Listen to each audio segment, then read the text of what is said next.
So as you can see, as you are heating the water kettle from the bottom, there are these tiny bubbles that are rising up, right? So it will just get faster and faster, and you'll see there's this large scale bulk motion that sets up as you heat up the bottom compared to the top.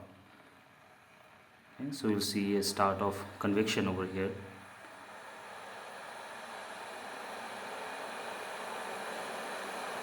Okay, things will really start to boil very quickly.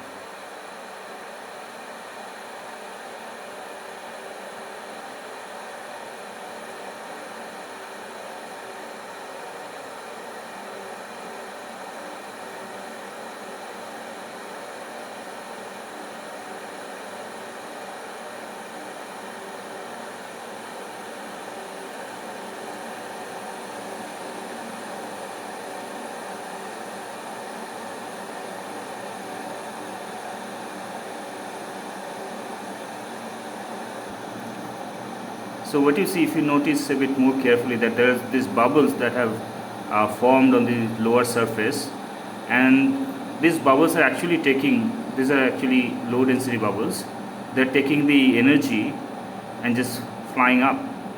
Okay, so they represent the kind of fluid motion overall, that how the fluid is actually moving from the bottom of this pot to the top. Okay, and the cold water is coming down from the top. Okay, so this is known as the convective motion. This is also the same thing that happens, a bit more complicated of course, that happens in solar interior, okay, or the somewhat outer part of the sun. Okay, now you see a full boil, fully convective motion has started.